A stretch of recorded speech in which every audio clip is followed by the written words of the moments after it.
নমস্কার বন্ধুরা, ডলি রন্ধনশালায় সবাইকে স্বাগত।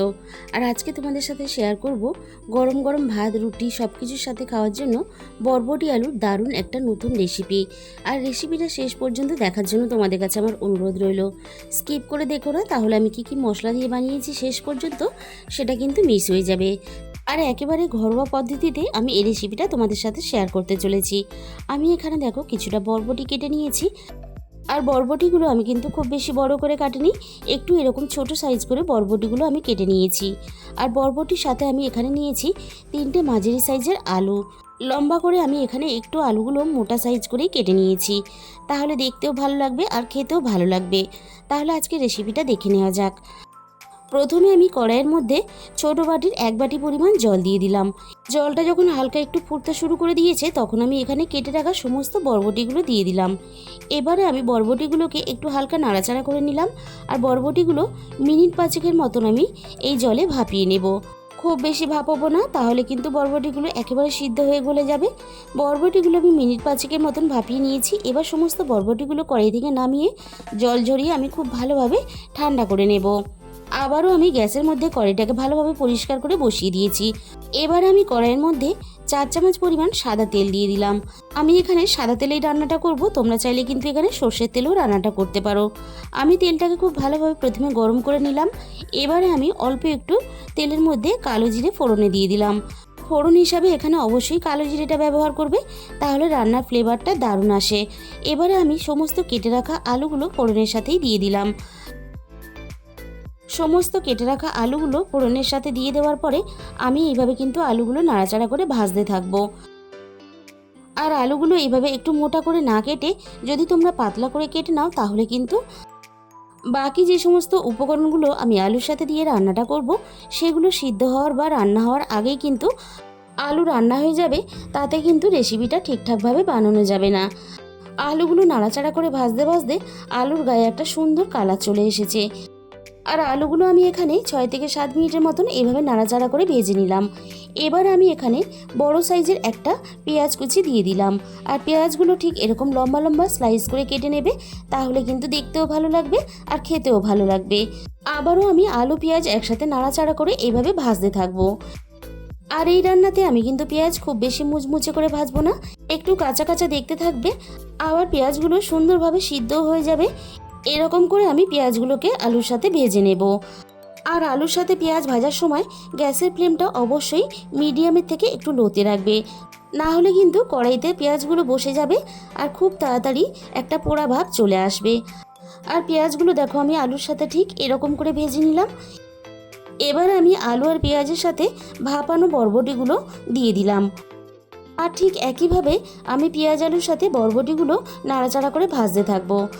আর বন্ধুরা, তোমরা হয়তো বরবটি আলুর অনেক রকমের রেসিপি বানিয়ে খেয়েছো, তবে এই পদ্ধতিতে অবশ্যই একবার বরবটি আলুর এই রেসিপিটা ট্রাই করে দেখবে। সব কিছু একসাথে নাড়াচাড়া করে একটু ভেজে নিয়ে আমি এখানে স্বাদ মতো লবণ দিয়ে দিলাম। আবারও আমি সব কিছু লবণ দিয়ে এইভাবে নাড়াচাড়া করে ভাজতে থাকবো। আর এই রান্নাটা যখন তোমরা ট্রাই করবে, এইভাবে অবশ্যই বরবটিগুলো একটু ভাপিয়ে নেবে। আর বরবটিগুলো নাড়াচাড়া করে ভাজতে ভাজতে বরবটির গায়ে কিন্তু একটা ভাজার হালকা কালার চলে এসেছে। এবার আমি এখানে 1/2 চামচ পরিমাণ হলুদ গুঁড়ো দিয়ে দিলাম। এবার আমি হলুদ গুঁড়োটা সব কিছুর সাথে নাড়াচাড়া করে খুব ভালোভাবে মিশিয়ে দেব। আর আগে যদি আমি লবণের সাথে হলুদ গুঁড়োটা ব্যবহার করতাম, তাহলে কিন্তু আলু পেঁয়াজটা খুব সহজেই কড়াইয়ের মধ্যে বসে যেত। সব কিছু এইভাবে কড়াইয়ের গায়ে ছড়িয়ে দিয়ে আমি একটু ভাজা ভাজা হতে দেবো। আর এইভাবে বরবটি আলু রান্না করলে গরম গরম ভাতের সাথেও যেমন খেতে ভালো লাগে, তেমনই কিন্তু গরম গরম রুটি বা পরোটার সাথেও খেতে ভালো লাগে। বরবটিগুলো আগে থেকেই তো ভাপানো আছে। আলুগুলো আমি দেখে নিচ্ছি, আলুগুলো কিন্তু এখানে খুব ভালোভাবে সিদ্ধ হয়ে গেছে। আর এই রেসিপিটা গরম গরম রুটি বা পরোটার সাথে তোমরা অফিসের লাঞ্চ বক্স রেসিপি হিসাবেও কিন্তু বানিয়ে নিতে পারো। আর বন্ধুরা, সবসময় একঘেয়েমি বরবটি আলুর রেসিপি না বানিয়ে অবশ্যই একবার হলেও তোমরা বাড়িতে এই রেসিপিটা ট্রাই করে দেখো। আমি কথা দিলাম তোমাদের ভালো লাগবেই। আর দেখো কড়াইয়ের গায়ে আলুগুলো হালকা একটু বসে গিয়ে লালচে ভাব চলে এসেছে। এই আলু ভাজাগুলো খেতে কিন্তু দুর্দান্ত লাগে। তোমরা কে কে খেতে ভালোবাসো একটু কমেন্টের মাধ্যমে জানিও। আমি সমস্ত ভাজাগুলো একটু সাইডে সরিয়ে দিলাম। এবারে আমি এখানে দেখো 1 চামচ পরিমাণ তেল দিয়ে দিলাম। আগে থেকে আমি একটা ডিম লবণ দিয়ে ফেটিয়ে রেখেছিলাম। ফেটানো ডিমটা আমি এখানে দিয়ে দিলাম। এবার আমি ডিমটা হালকা হাতে নাড়াচাড়া করে একটু ঝুরো ঝুরো করে ভেজে নেব। তবে তোমরা চাইলে কিন্তু ডিমটা আগে থেকেই ভেজে নিতে পারো। ডিমটা ভাজতে গেলে আরও এক্সট্রা 5 মিনিট সময় লাগবে, তাই আমি এখানে এইভাবে একসাথে নাড়াচাড়া করে ঝুরো ঝুরো করে ভেজে নেব। ডিমটা আমি খুব ভালোভাবে নাড়াচাড়া করে ভেজে নিয়েছি। এবার সব কিছুর সাথে একসাথে নাড়াচাড়া করে মিশিয়ে দেব। আর ডিমের যে বড় টুকরোগুলো আছে সেগুলো আমি খুন্তি দিয়ে আরও একটু ছোট ছোট টুকরো করে দেব। আলু, বরবটি, পেঁয়াজ এইভাবে রান্না করলে এমনিতেই তো খেতে ভালো লাগে। একটা ডিম এইভাবে রান্নার সাথে মিশিয়ে দিলে তাহলে কিন্তু রান্নার স্বাদ আরও বেশি বেড়ে গেল। সব কিছু খুব ভালোভাবে নাড়াচাড়া করে ভেজে নেওয়ার পরে 1/2 চামচ পরিমাণ জিরে গুঁড়ো দিয়ে দিলাম। আর দিয়ে দেবো এখানে 1/2 চামচ পরিমাণ ঝাল লঙ্কার গুঁড়ো। সব কিছু খুব ভালোভাবে ভেজে নেওয়ার পরেই কিন্তু এই দুটো মশলা এখানে ব্যবহার করবে, না হলে আগে দিলে তাহলে মশলাগুলো পুড়ে যাবে আর রান্নার মধ্যে একটা তিতকুটে ভাব চলে আসবে।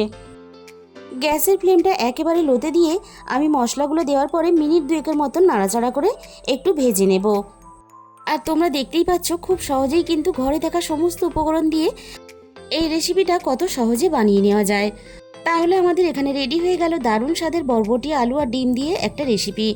তাহলে বন্ধুরা, আজকের এই রেসিপিটা ভালো লাগলে প্লিজ একটা ভিডিওতে লাইক করে দিও আর প্রচুর প্রচুর নিজেদের বন্ধুদের মধ্যে শেয়ার করো।